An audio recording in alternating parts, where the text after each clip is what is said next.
Wow! Super కదా! India ఏమో walk drills అని న్యూస్ ఏమో స్ప్రెడ్ చేయించారు.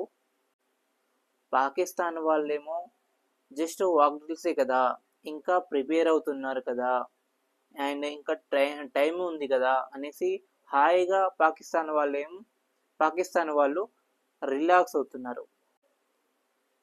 ఇండియా వాళ్ళేమో ప్రిపేర్ అవుతున్నారు అని పాకిస్తాన్ వాళ్ళని నమ్మించి, సో అదే కరెక్ట్గా టైం చూసి సో పాకిస్తాన్ వాళ్ళని అటాక్ అయితే చేసింది. అండ్ మనం అందరం నమ్మింది ఏంటి, ఇండియన్ గవర్నమెంట్ వాళ్ళు బ్రిటాలియన్స్ ఇస్తుంది అని, ఏదో ఒక క్యాంప్ పైన అటాక్ చేస్తుంది అని అనుకుంటే మే 7 1:44 అండ్ 20 మినిట్స్లో 9 క్యాంప్స్ పై అటాక్ చేసింది మన ఇండియా. ఈరోజు ఆ సౌండ్ని వరల్డ్ మొత్తం వినింది. సో ఇంకో పాయింట్ ఏంటంటే గైస్, సో ఇండియన్ గవర్నమెంట్ వాళ్ళు సో ఇద్దరు లేడీ ఆఫీసర్ని అయితే సో సెలెక్ట్ అయితే చేస్తారు.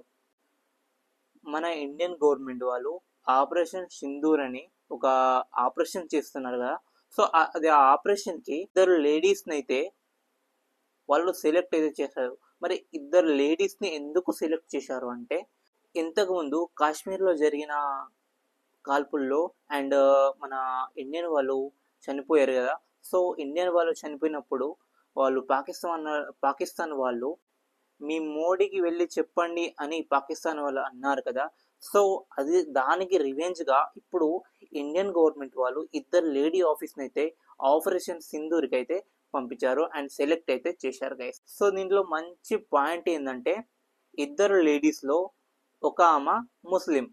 సో ముస్లింని ఎందుకు ఎంచుకున్నారంటే, మన ఇండియాలో ముస్లిమ్స్ వాళ్ళకు చోటు లేదు, అక్కడ ఉండకండి అని చాలా ఇట్లా పాకిస్తాన్ వాళ్ళు చెప్పారు కదా, సో అందుకనేసి మన ఆపరేషన్ సింధూర్లో అండ్ ఇద్దరు లేడీస్ని ఎంచుకొని అండ్ మెయిన్గా దాంట్లో ఒక ముస్లిం లేడీస్ని అయితే దాంట్లో సెలెక్ట్ అయితే చేశారు. సో మన ఇండియా వాళ్ళు పాకిస్తాన్ వాళ్ళని ఎప్పుడెప్పుడు వేసేద్దామని ఆపరేషన్ సింధూర్లో రెడీగా ఉన్నారు, అంతా ప్లాన్ చేసుకుని రెడీగా ఉన్నారు గైస్. సో అదండి గైస్ మన ఇండియా పవర్ అంటే. ఓకే, జై హింద్, జై భారత్, వందే మాతరం.